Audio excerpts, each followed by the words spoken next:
Azza wa Jalla, yang kerana dengan limpah kurnia kekuatan serta inayahnya jugalah kita dapat bersama-sama pada pagi minggu yang berbahagia ini. Dan saya diamanahkan pagi ini untuk berkongsi sedikit tentang satu tajuk yang ringkas sahaja,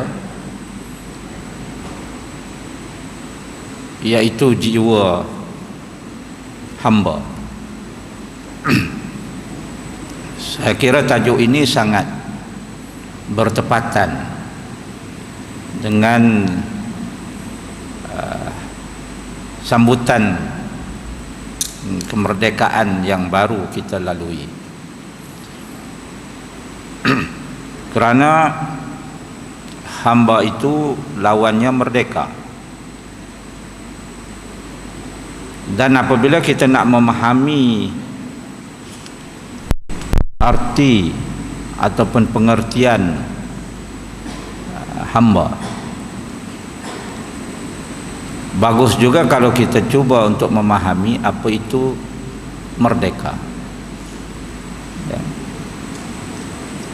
Ada begitu banyak pengertian dan takrifan tentang merdeka ini yang kita sudah pernah dengar. Baru-baru ini saya diminta untuk mengupas apakah yang kita laksanakan itu sekadar sambutan kemerdekaan semata-mata, ataukah kita perlu satu langkah lagi lebih tinggi daripada itu, yaitu menghayati kemerdekaan. Kalau sekadar menyambut kemerdekaan, itu mungkin sekadar perlu mengibarkan bendera dan berarak sahaja. Tetapi kalau satu langkah lebih tinggi daripada itu, kita cuba untuk menghayati kemerdekaan. Dan dalam usaha untuk menghayati kemerdekaan, maka kita perlu tahu apakah lawan kepada kemerdekaan itu. Memang sudah selazimnya untuk mengenali hitam, kita perlu tahu putih. Untuk mengetahui rendah, kita perlu tahu apa yang dikatakan tinggi. Maka kerana itu, tuan-tuan, puan-puan, hadirin sekalian,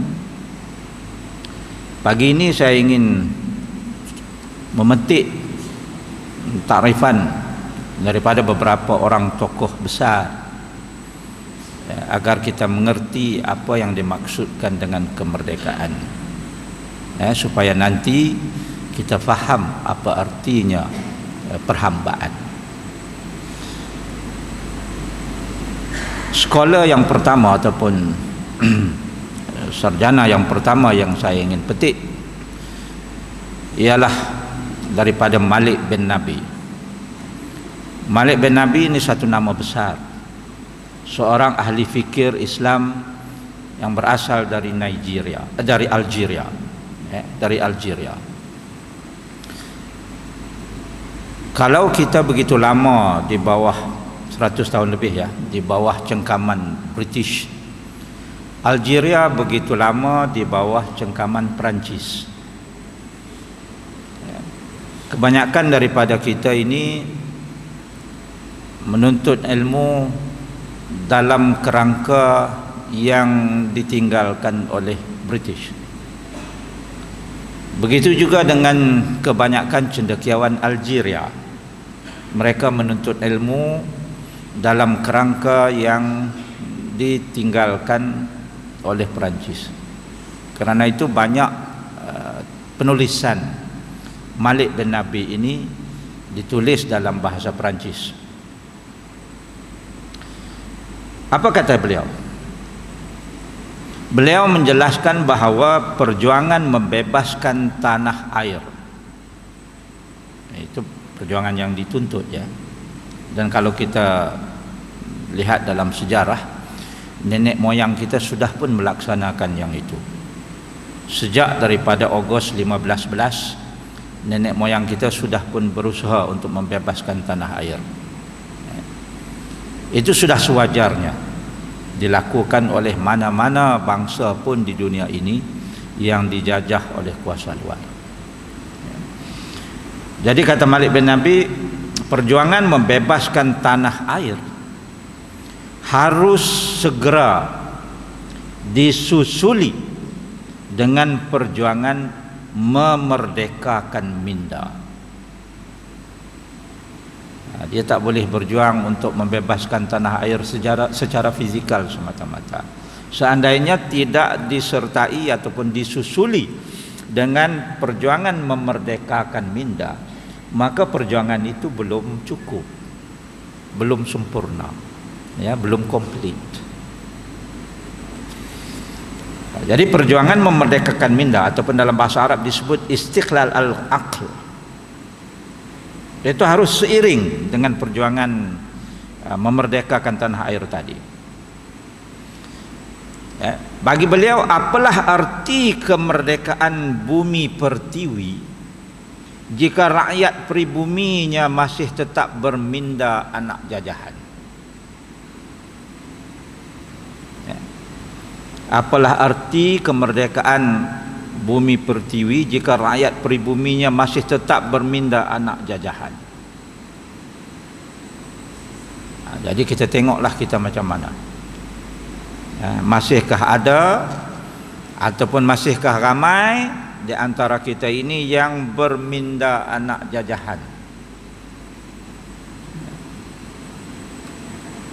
yang masih menganggap segala-gala yang datang dari penjajah itu molek dan baik, yang masih menganggap apa sahaja sistem yang ditinggalkan oleh penjajah itu molek dan baik, sesuai untuk dilaksanakan. Ya. Kalau ini berlaku, artinya perjuangan kita itu belum sempurna, belum selesai. Ya. Membangkitkan jiwa merdeka, kata Malik bin Nabi lagi, membangkitkan jiwa merdeka adalah agenda terpenting yang tidak boleh dikompromikan.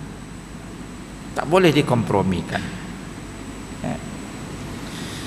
Dan saya teringat dalam salah sebuah buku yang ditulis oleh Malik bin Nabi ini, beliau mengutarakan dua konsep yang menarik untuk saya kongsi dengan tuan-tuan dan puan-puan pada pagi ini. Yang pertama, kata Malik bin Nabi, konsep yang disebut, ini ramai kita dengar, ya, konsep yang disebut sebagai kolonialisme. Kolonialisme artinya negara yang terjajah, tetapi pemikiran warganya, pemikiran rakyatnya itu bebas merdeka. Dan satu lagi konsep yang disebut di dalam buku Malik bin Nabi ini dengan istilah colonizability. Yang ini kita jarang dengar ataupun tak pernah dengar. Ya. Dan kebanyakan ilmuwan mengatakan bahawa colonizability ini adalah istilah yang dicipta oleh Malik bin Nabi sendiri. Kata Malik bin Nabi, colonizability artinya negara itu sudah bebas merdeka, tetapi pemikiran warga di dalamnya itu masih lagi terjajah. Ini penjajahan minda. Jadi ini dua konsep yang dikemukakan oleh Malik bin Nabi, dan dia suruh kita berfikir, di mana kita ini? Apakah kita ini hampir kepada kolonialisme ataupun kita hampir kepada colonizability? Yang ini yang kita khawatir dan kita takut. Ya. Kalau ada khususnya generasi-generasi penerus ini, anak-anak kita, cucu-cucu kita, yang menganggap ataupun yang masih memandang tinggi akan segala sistem peradaban yang ditinggalkan oleh penjajah, sehingga kita terikut-ikut dengan apa sahaja yang mereka bawa. Hari ini kita lihat sudah ada orang Malaysia ini, khususnya dalam kalangan orang Melayu. Bila di Malaysia ini kita sebut Melayu, tentulah orang Islam, yang menganggap okey dengan LGBT. Sedang LGBT ini adalah merupakan satu cara hidup yang dibawa oleh Barat. Saya tak katalah semua Barat, tetapi sebahagian masyarakat Barat menerima.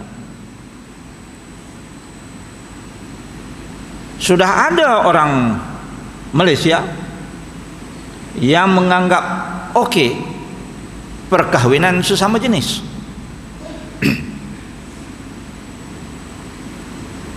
Ya. Yang merupakan amalan segelintir.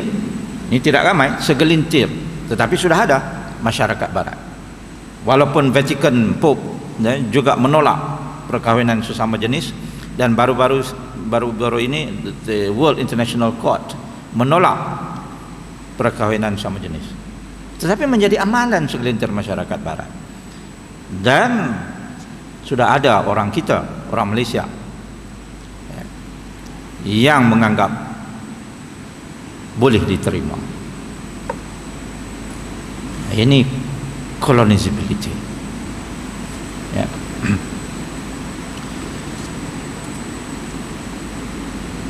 Itu daripada Malik bin Nabi. Saya tak boleh panjang-panjang kerana masa yang agak terhad. Satu lagi ataupun seorang lagi cendekiawan yang saya ingin petik pagi ini ialah Za'bah. Saya yakin tuan-tuan dan puan-puan, hadirin hadirat pernah dengar nama besar ini. Za'bah, Zainal Abidin bin Ahmad. Ini orang Negeri Sembilan. Dan dia mendapat gelaran pendeta Za'bah. Apa kata Za'bah? Apabila diminta untuk mencirikan arti kemerdekaan, kata Za'bah, merdeka itu berubah daripada segala perbuatan dan kepercayaan yang bodoh, mematikan akal dan menyekat kemajuan, kepada perbuatan dan kepercayaan yang cerdik, membebaskan fikiran dan menggalakkan kemajuan. Itu takrif mudah daripada Za'bah. Dan bagi beliau lagi, kemerdekaan sebenar, kemerdekaan hakiki adalah kemerdekaan jiwa dan minda. Ini kita nampak, ya. Tidak jauh sebenarnya perbezaan antara Za'bah dengan Malik bin Nabi tadi. Ya, kemerdekaan sebenar adalah kemerdekaan jiwa dan minda, dipupuk menerusi pembinaan jati diri.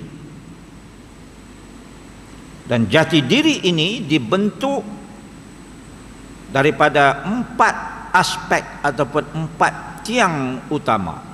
Apakah 4 tiang itu? Yang pertama, agama. Yang kedua, akhlak. Yang ketiga, pendidikan. Dan yang keempat, bahasa. Ini kata Za'bah di dalam penulisan beliau. 4 tiang yang menjadi asas pembentukan jati diri: agama, akhlak, pendidikan, bahasa.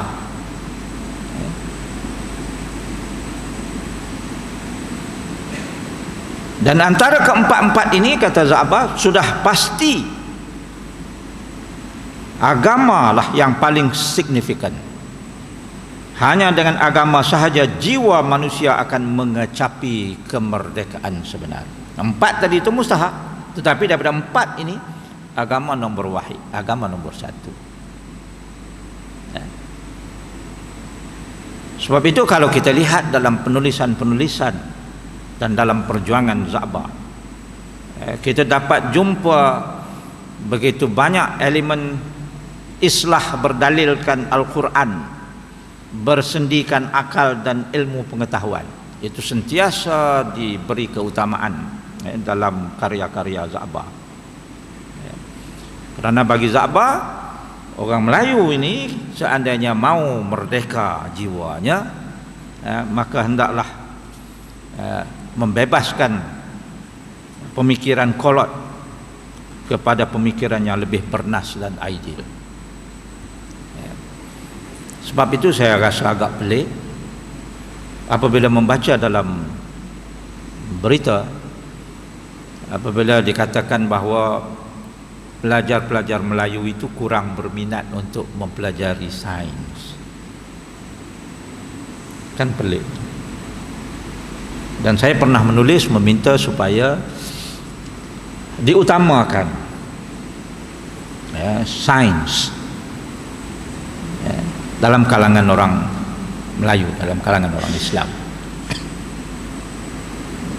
Saya belum pernah dengar khatib membaca khutbah menyeru kepada bapak-bapak yang datang khutbah Jumaat itu untuk memastikan anak mengikuti jurusan sains. Kerana tanpa sains kita tak akan ke mana.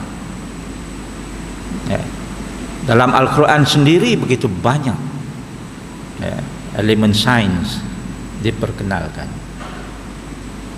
Lama sebelum Barat mengetahui tentang sains pun. Dalam Al-Quran sendiri. Sebab itu banyak buku yang ditulis oleh cendekiawan-cendekiawan dan ilmuwan Islam tentang Al-Quran dan sains. Sains dalam Al-Quran banyak. Yang dalam bahasa Melayu sahaja 5-6 tajuk sudah pun diedarkan dalam pasaran. Boleh tuan-tuan dan puan-puan beli dan baca, bagi cucu anak-anak baca, supaya kita tidak takut pada sains.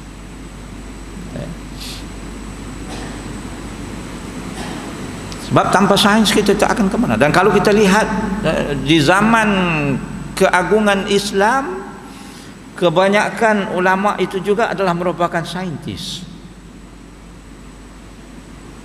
pada waktu yang sama.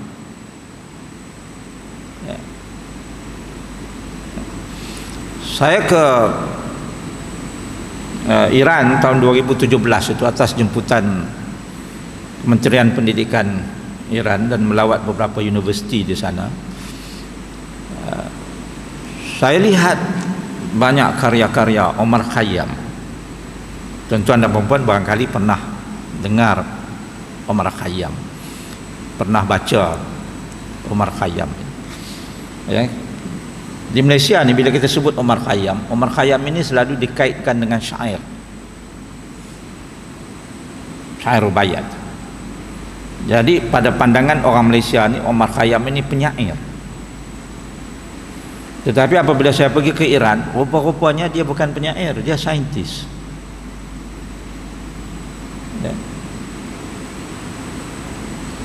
Dia ahli sains, ahli kaji bintang, yang juga merupakan seorang penyair. Cuma di Malaysia ini pelik sikit kerana kita membahagikan manusia ni kepada manusia sains, manusia sastra. Cara kita streaming, barangkali pada waktu itu kerana negara nak cepat membangun, kita baru merdeka, kita perlu ramai orang sains, jadi dibahagikan begitu. Ini orang sains, form 4 masuk sains, yang ini masuk art stream, kita bahagikan begitu. Mana mungkin manusia ini terbahagi begitu, sedangkan dalam seorang manusia itu ada sains, ada juga sastra di dalamnya. Sekarang ini saya rasa sedang diperbetulkan.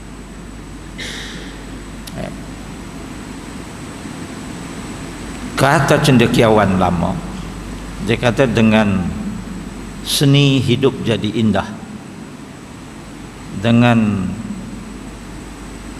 sains hidup jadi mudah, dengan agama hidup jadi terarah. Dengan seni hidup jadi indah, dengan sains hidup jadi mudah, dengan agama hidup jadi terarah. Komplit. Orang Melayu kita tengok apa yang ditinggalkan oleh nenek moyang kita, seninya. Sebab itu orang Melayu itu kan apa yang dibuat semuanya indah. Ukiran-ukiran Melayu itu cukup indah, cukup halus. Bukan sekadar indah pada pandangan mata, indah pula pada falsafahnya.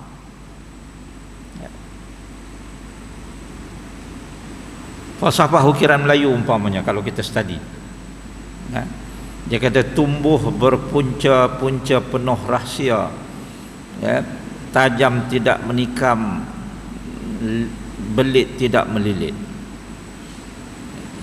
Ukiran Melayu. Sebab itu kalau kita tengok ukiran Melayu, susah kita nak cari puncanya dari mana. Kata tumbuh berpunca-punca penuh rahsia. Itu falsafah. Tajam tidak menikam. Kadang-kadang ada tajam macam daun kan, tajam tapi tidak menikam. Tajam tidak menikam. Lilit tidak membelit. Kadang-kadang diukirkan tendril pokok bunga, tidak membelit. Indah dan berfalsafah, ini Melayu. Sebab itu pada senjata Melayu itu penuh dengan ukiran dan sebagainya. Ukiran yang melambangkan ukiran Melayu ialah pucuk rebung. Jadi kalau kita tengok ukiran pucuk rebung, kita tahu itu mesti Melayu. Ini orang Melayu indah. Sains Melayu yang ditinggalkan oleh nenek moyang kita itu, saya rasa begitu ketara untuk kita lihat. Pada senjata Melayu umpamanya, persenjataan orang Melayu dulu. Jangan anggap orang Melayu ni hanya tahu buat keris dengan lembing sahaja. Itu salah satu. 1511 apabila Portugis kalahkan tentera Melaka di kota Melaka. Saya nak sebut ya, jangan salah faham ya. Yang jatuh pada 1511 itu bukan Melaka. Ini selalu saya tengok orang salah sebut. Dia kata 1511 Melaka kalah, jatuhlah Melaka. Yang jatuh hanya kota Melaka dan pelabuhan Melaka. Melaka tak jatuh. Melaka sebagai empire sebenarnya menganjur dari selatan Singapura sampailah ke kawasan yang kita sebut Selangor hari ini. Itu masih lagi Melaka pada waktu itu, pada 1511 itu. Kemudian di seberang sana Selat Melaka, Riau, kawasan Riau tu kan, Riau Palembang tu, Riau Lingga, Kepulauan Lingga, itu semua Melaka. Sebab itu apabila kota Melaka itu jatuh pada Ogos 1511, Sultan dinasihatkan supaya berundur ke Paguh. Paguh hari ini di Johor, masih Melaka lagi. Kemudian berundur ke Pulau Bentan. Pulau Bentan itu di selatan Pulau Singapura, masih Melaka lagi. Kemudian apabila Bentan juga digempur oleh Portugis, armada Portugis, Sultan Mahmud berpindah ke Kampar di Riau itu, Pulau Penyengat, Kampar, kawasan itu masih Melaka lagi. Dan dari situ menyusun serangan-serangan balas, menggempur kota Melaka yang diduduki oleh Portugis. Jadi daripada 1511 sampai 1641, 130 tahun Portugis hanya duduk di kota Melaka dan pelabuhan itu. Tidak seluruh Melaka, jangan salah faham. Sebab itu anak Sultan Melaka itu, Sultan Alauddin yang kedua, disuruh menyeberangi kembali Selat Melaka, balik ke Johor, membuka Johor lama. Sebab itu masih lagi Melaka. Anak seorang lagi yang bernama Muzaffar diizinkan balik apabila diminta oleh Tun Saban menyeberangi Selat Melaka balik untuk membuka negeri yang bernama Perak. Jadi Melaka. Kita salah faham, kita ingat jatuh habis Melaka. Hanya kota Melaka. Atas nasihat Bendahara Tuk Tepuk pada waktu itu kepada tuanku Sultan Mahmud, dia kata, tuanku berundurlah. Nampak gaya Portugis ini kuat, tidak seperti yang kita jangkakan. Tuanku berundur, jangan tuanku bimbang dengan kota Melaka ini. Kerana ini kata-kata dia, satu kota Melaka jatuh, 10 kota Melaka kita boleh bina dengan kekayaan dan kemakmuran negeri Melaka pada waktu itu. Negeri yang kaya. Sebab itu dalam catatan Alfonso de Albuquerque sendiri, beliau sebut bahawa antara barangan yang kami rampas sama ada di Afrika ataupun di India, barangan yang dirampas di kota Melaka itu adalah yang terbanyak dan terkaya. Itu pun dia kata kami hanya dapat 1/3. 2/3 lagi dilarikan oleh sultan dan pembesar-pembesar serta orang Melaka. Ini dalam catatan mereka sendiri. Jadi oleh sebab itu kita orang Melayu ini, satu, seni kita dah ada, sains kita dah ada, persenjataan. Jadi pada 1511 itu catatan mereka, catatan Portugis. Saya tak ambil catatan catatan Melayu sebab nanti orang kata kita bias. Catatan Portugis ni, dia kata apabila kami masuk saja ke kawasan kota Melaka, terutamanya ke istana, kami dapati ada 8,000, ada kata 8, ada yang kata 5,000 laras senjata api pelbagai jenis, yang setengahnya, kata Albuquerque, setengahnya kualitinya lebih baik daripada senjata Portugis, setanding dengan senjata Jerman. Ini yang dibuat oleh orang Melayu, dan orang Melayu tidak mungkin boleh buat senjata api seandainya mereka tidak memahami sains. Sebab itu jangan kita tinggalkan sains. Seni kita ada, sains kita ada, banyak lagi lah yang saya kaji dan saya dapati. Kerana faham sains lah orang Melayu boleh buat banyak benda. Kalau tidak, mana mungkin kita mengasaskan tamadun. Tamadun ini bukan semua orang boleh buat. Mongol, tuan-tuan tahu kan Mongol? Pernah dengar Genghis Khan, Kublai Khan, Shah Rukh Khan pernah lah kan? Ya. Tidak ada mana-mana buku yang menulis tamadun Mongol. Dia tak tulis tamadun Mongol. Sedangkan Mongol itu begitu kuat kan? Mereka mengalahkan Cina. Cina itu sudah disebut tamadun. Mongol mengalahkan Cina. Kemudian dia bergerak lagi ke arah barat. Mereka mengalahkan sampailah ke Baghdad. India kalah, Baghdad kalah, sampailah ke sempadan Eropah. Mereka memerintah begitu besar negara di dunia ini, tetapi tidak disebut tamadun Mongol.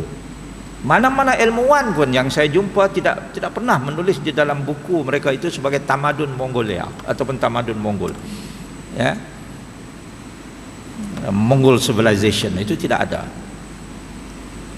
Kerana apa? Bukankah mereka begitu kuat? Ya.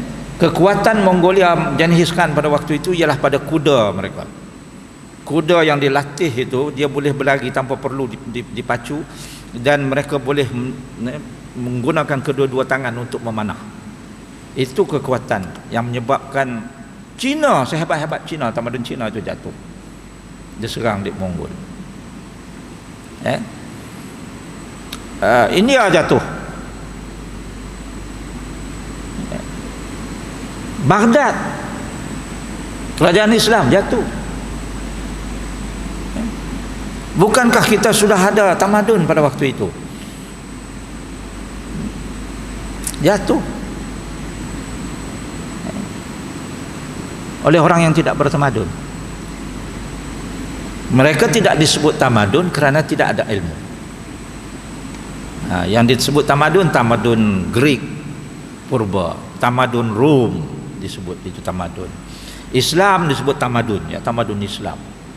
Ya. Mongolia tidak, sebab tidak ada ilmu.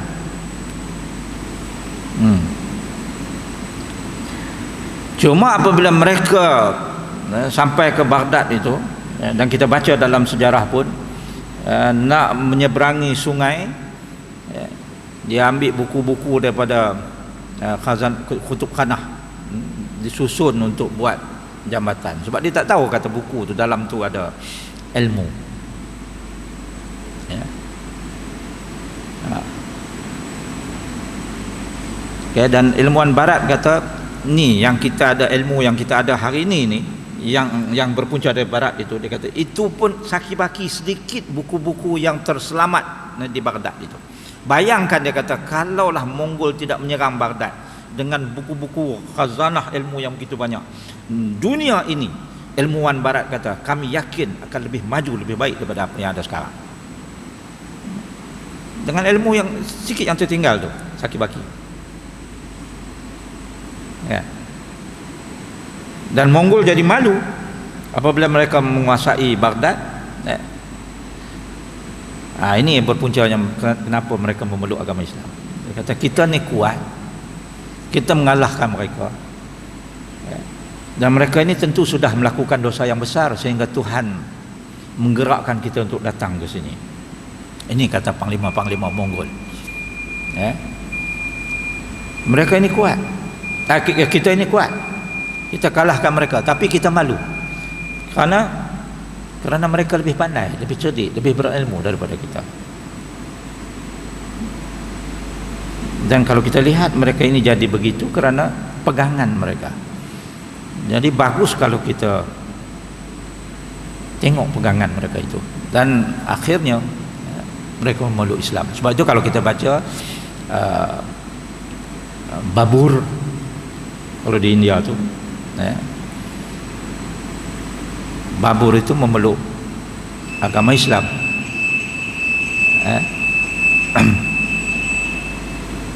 Itu yang tempat yang didirikan Masjid Babri. Ingat tak, beberapa tahun dulu Masjid Babri itu diruntuhkan oleh pelampau-pelampau Hindu. Itu Babur. Timur memeluk Islam, dan daripada situlah terasasnya dinasti Mughal di India, yang kemudiannya itu terbina Agra Fort, terbinanya Taj Mahal dan sebagainya. Itu tak mungkin dapat dibina kalau tidak ada seni, tidak ada sains tadi. Jadi kalau kita lihat, memang sebab itu kalau kita nak merdeka, ya, berbalik kepada apa yang disebut oleh Zakbar tadi, 4 asas, 4 asas tadi, iaitu agama, akhlak, pendidikan, bahasa. Orang Melayu lagilah dengan bahasa kita. Ada pepatah lama mengatakan bahasa, pasal bahasa ni, dia kata pangsa menunjukkan bangsa, bahasa menunjukkan bangsa. Pangsa tahu tak pangsa? Kita beli durian kan, buah durian ni buah yang berpangsa. Pangsa tu menunjukkan bangsa, maknanya variety buah durian tu, musangking ke apa ke, tengok pada pangsa dia. Kalau pangsa dia besar, maka ulahnya pun besar.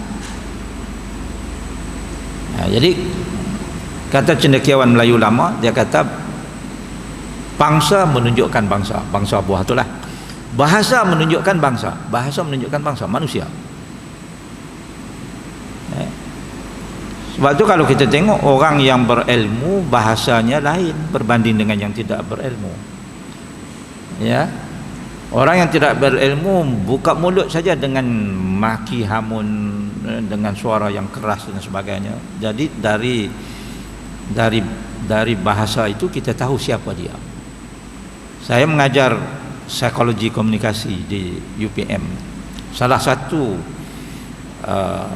perkara yang kita ajar ialah komunikasi itu menunjukkan siapa kamu, keturunan kamu, kejiranan kamu, tahap pendidikan kamu. Jadi sebab itu kena jaga-jaga. Apabila kita berkomunikasi, orang tengok, orang tahu dia ni siapa. Ya, buka mulut saja penuh dengan maki hamun, caci maki dan sebagainya. Ini bukan orang yang terdidik. Ya. Dia mungkin terpelajar tapi tidak terdidik. Dia mungkin ada sijil tetapi perwatakannya itu tidak dibentuk.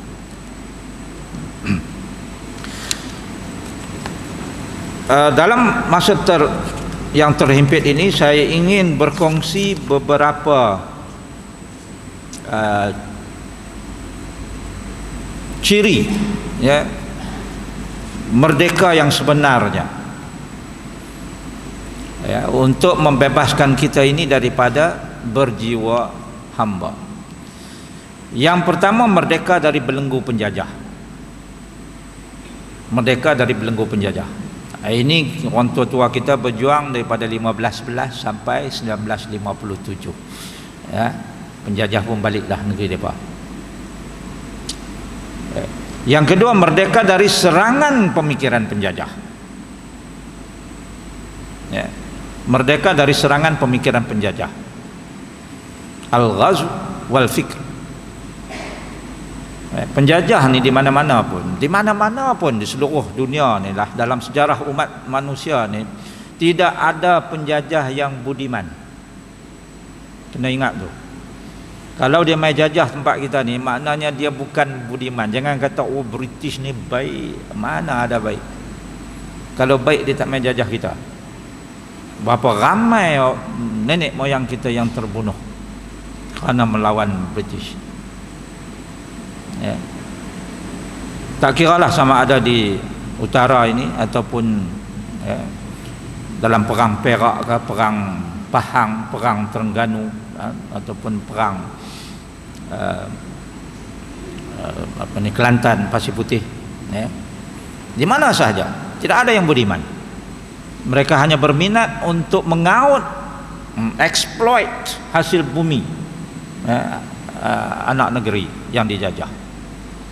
Bukan itu saja, mereka meracun pemikiran kita pula. Mereka cuba untuk membawa pemahaman dan kepercayaan mereka, untuk mengubah kepercayaan dan keimanan kita. Nasib baik nenek moyang kita itu kuat imannya, menjadi benteng sejak 1511 lagi. Didatangkan padri besar yang bernama Francis Xavier untuk cuba mengkristiankan nenek moyang kita di Melaka, tetapi tidak berjaya. Sehinggalah akhirnya mereka give up, putus asa dan mengatakan bahawa orang di kawasan ini, di Melaka ni, masa itu di Melaka lah, dia kata memang susah untuk kita tukar kepercayaan mereka. Mereka berjaya di Filipina. Di Filipina tu Melayu juga tu. Orang Filipina tu satu ketumbukan bangsa yang sama dengan kita. Sebab itu Jose Rizal, dia sebut dia sendiri itu sebagai Melayu. Jose Rizal, pejuang kemerdekaan Filipina. Itu Melayu. Malah kalau kita perhatikan DNA yang ada Melayu ni, orang Hawaii itu juga Melayu. Karena itu King Kamehameha,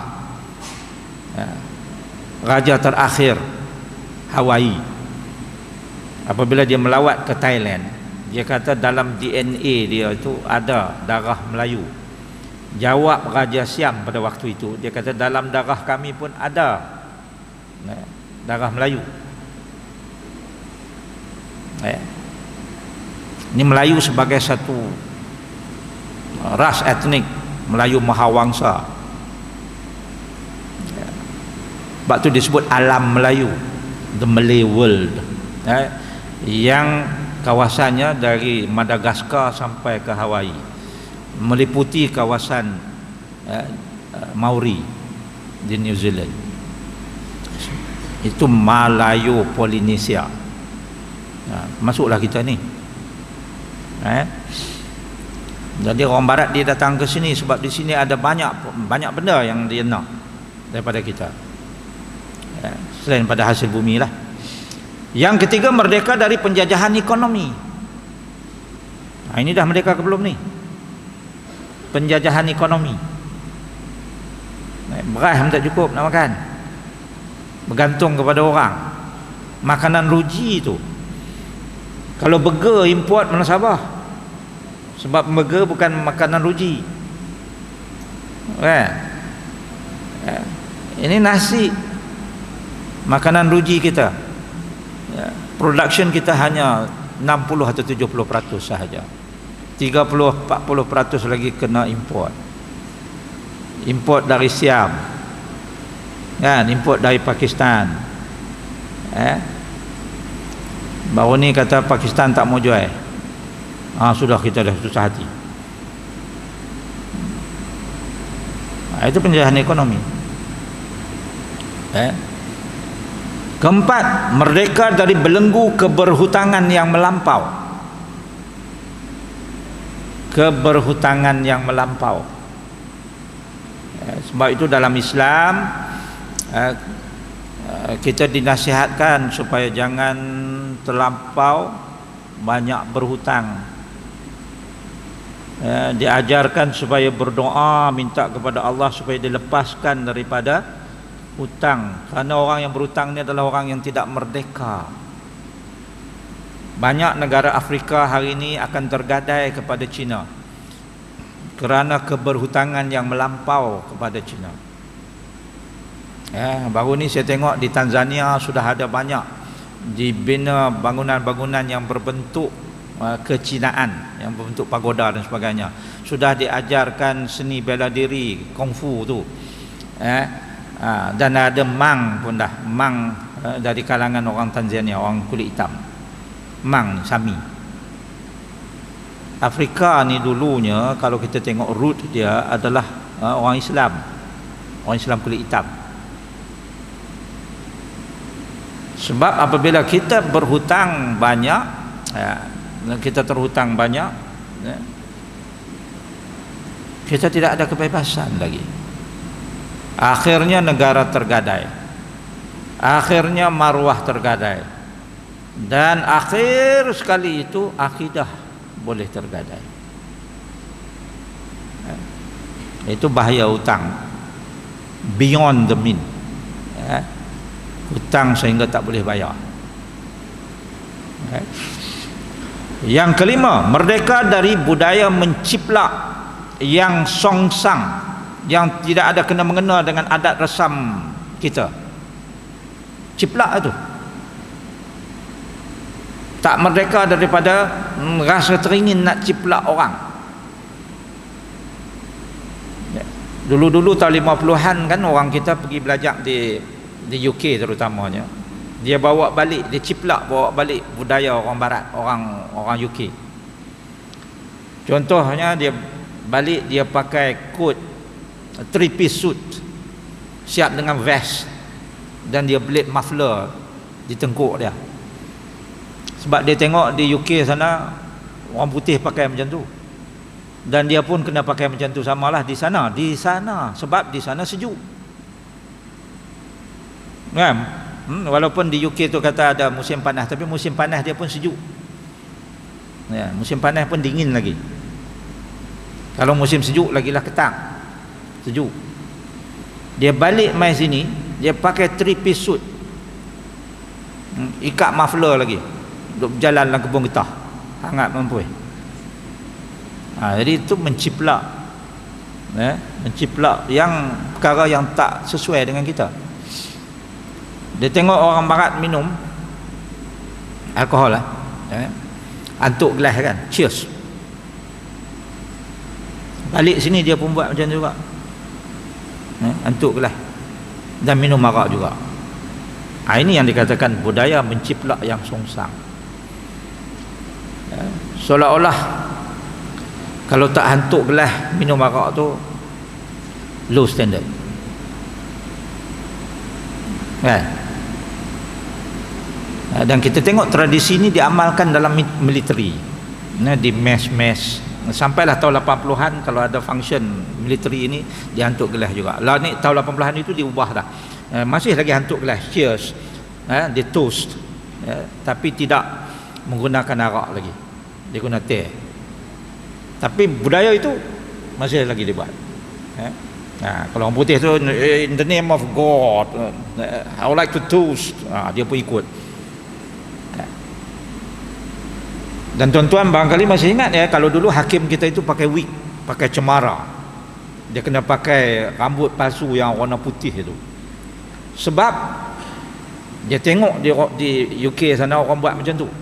Apatah lagi kalau dia belajar undang-undang, law. Jadi dia balik sini, dia jadi hakim, dia pakai macam tu juga.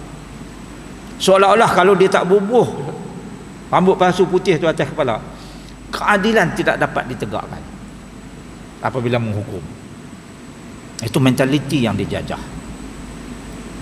Hakim kita yang pertama yang buang cemara itu dan pakai songkok ialah Hakim Hashim Yub Sani.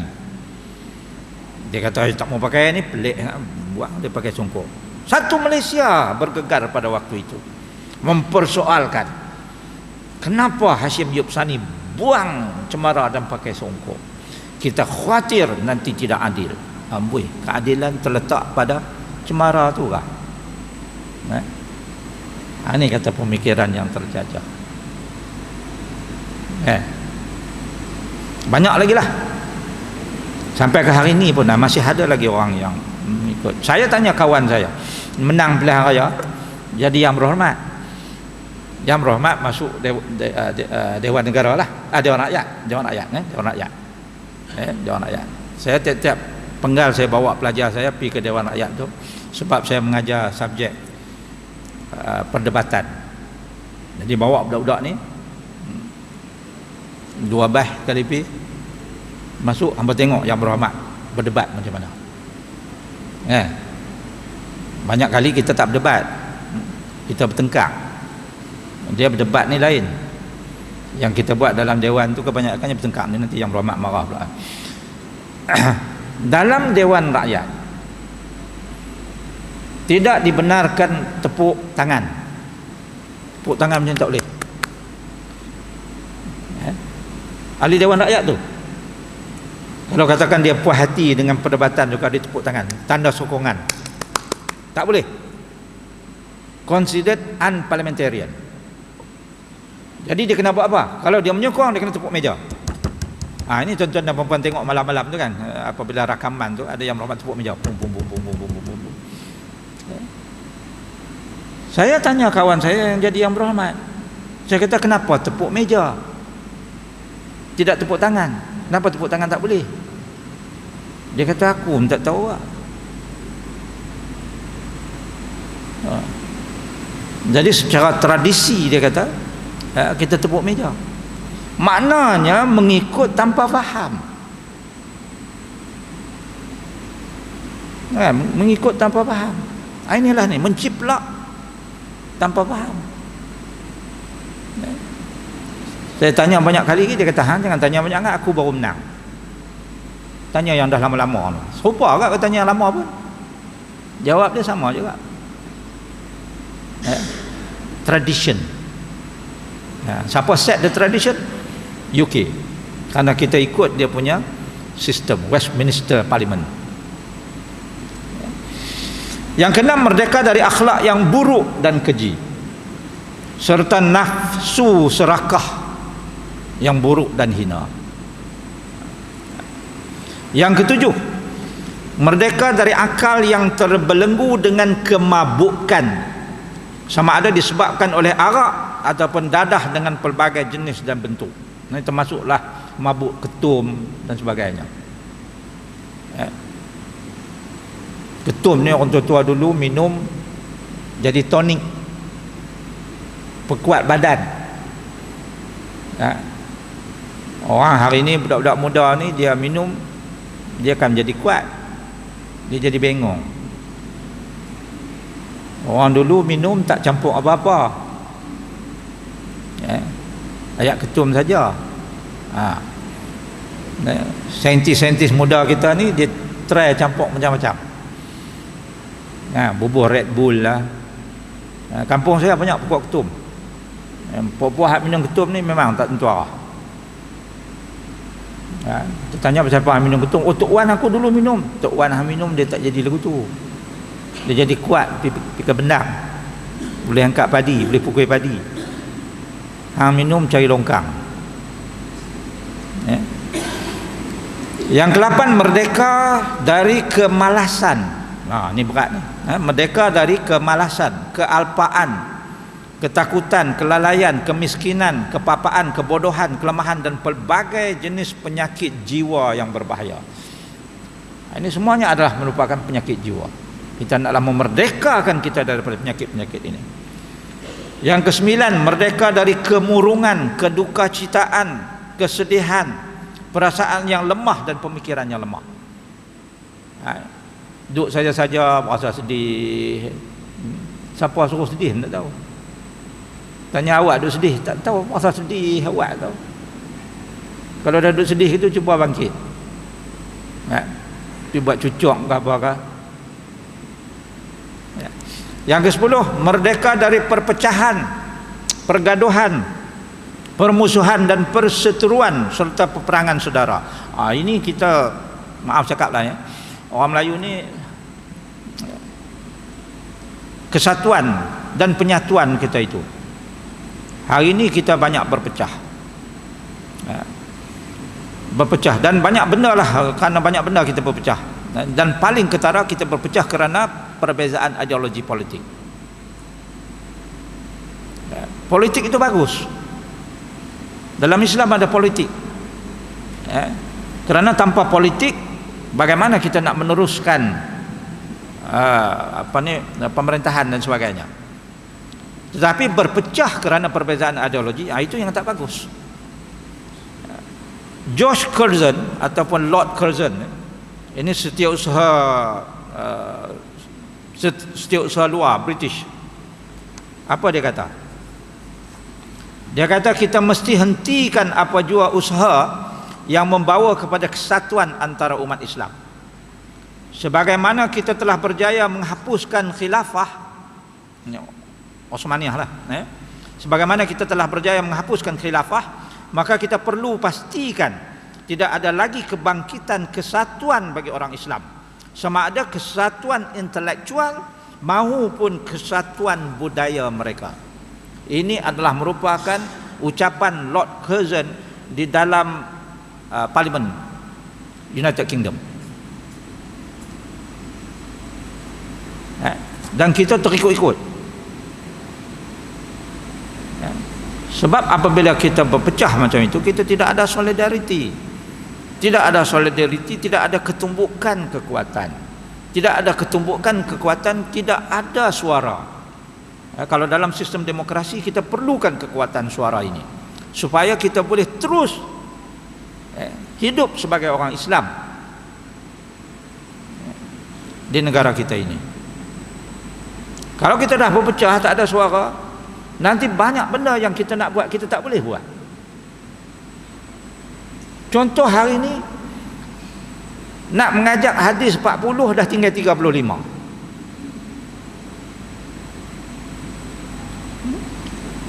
Fikir sendiri. Islam agama persekutuan. Kita nak mengajak hadis 40 bukan kepada orang bukan Islam. Nak mengajak hadis 40 ni kepada orang Islam. Tiba-tiba orang bukan Islam pula kata, daripada 40 tu ada 5 yang kami rasa bahaya untuk kami. Jadi hampa jangan. Dan kita pun setuju. Tak apalah, kami buang hak 5 tu, tinggal 35. Apa cerita ni? Pasal apa orang berani kata macam tu? Pasal kita tak solid. kita tak bersatu.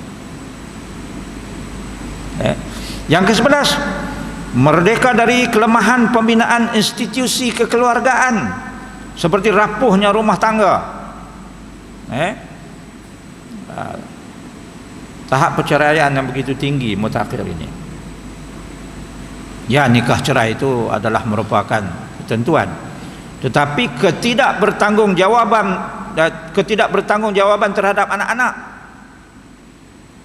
dan remaja, kurangnya kasih sayang, kurangnya simpati dan empati dari kalangan keluarga, itu juga adalah merupakan masalah yang menggugat merdeka hakiki kita. Dan yang terakhir, yang ke-12, saya nak kena berhenti ni, nak pergi airport, nak terbang balik. Yang ke-12, merdeka dari sifat dan sikap ekstrim, taksub perkauman yang melampau, serta mengeruhkan hubungan etnik, bangsa dan semuanya yang ada di Malaysia ni. Jadi kita kena ingat juga, tak boleh terlampau ekstrim. Sebab tu kita ada peraturan 3R tu. Tapi perlu juga kita sedar bahawa 3R ni bukan hanya untuk orang Melayu. Saya sebut banyak kali dah, orang nak marah-marah lah. Kalau ada peraturan 3R, maka semua bangsa yang ada di Malaysia ni kena akur kepada 3R. Bukan hanya orang Melayu saja. Asal Melayu je sebut Melayu, resis. Tak macam tu. Tak betul. Kita berjuang untuk memajukan anak bangsa kita. Kita tak kata apa pun kepada bangsa lain, itu wajar. Tapi kalau kita berjuang untuk bangsa kita, pada waktu yang sama kita menekan bangsa lain, itu tak betul. Itu yang dikatakan resis. Jadi mereka berjuang puak mereka, kita berjuang puak kita. Kita tak bergaduh dengan mereka. Itu wajar. Sebab kalau kita tak berjuang untuk memajukan orang kita, siapa lagi? Siapa lagi nak menerima tanggungjawab itu? Jadi ini 12 perkara, dan 12 perkara ini hendaklah kita laksanakan semampu yang mungkin dalam usaha kita untuk membebaskan jiwa kita ini daripada perhambaan. Buatlah semampu mungkin dalam posisi tuan-tuan dan puan-puan, sebagai bapa, sebagai ibu, sebagai tok wan, sebagai tok, sebagai abang, sebagai adik, sebagai pegawai, sebagai bos, sebagai pekerja, karena itu yang akan dipersoalkan. Saya tutup dengan sebuah kisah yang berlaku semasa Nabi Allah Ibrahim nak dibakar. Unggun api sudah pun dinyalakan, begitu besar marak, sehingga kan nak bawa Nabi Ibrahim lempak dalam api itu pun tak boleh, marak sangat, hangat, panas. Maka dibuat manjenik untuk baling dia masuk ke dalam. Masa itu burung cak, burung pipit lah, burung cak rumah, kecil burung tu. Burung cak ni dia sibuk terbang pergi ke sungai, ambil ayak dengan paruh dia, terbang atas unggun api tu, dia buka mulut dia, buang ayak tu ke atas api, terbang lagi pergi ambil punggah ayak, buka dengan mulut dia tu. Terpadamkah api yang begitu besar? Sudah pasti tidak terpadam. Tetapi apa kata burung cak? Dia kata, sekurang-kurangnya apabila aku mati, kalau Tuhan tanya, aku akan bagi tahu bahawa aku telah buat semampu yang aku mungkin. Ini perjuangan. Buat sebaik yang kita boleh dalam posisi kita, dalam keupayaan kita, kerana Tuhan tidak pernah membebankan kita dengan tanggungjawab yang di luar kemampuan kita. Sekadar yang kita termampu, buat sebaik mungkin. Jadi dalam perjuangan untuk memerdekakan jiwa kita daripada jiwa hamba kepada jiwa yang merdeka, maka laksanakanlah tanggungjawab sebaik mungkin. Terima kasih di atas perhatian, mohon maaf di atas keterlanjuran. Aqulu qawli hadza wa astaghfirullahal azim li wa lakum. Assalamualaikum warahmatullahi wabarakatuh.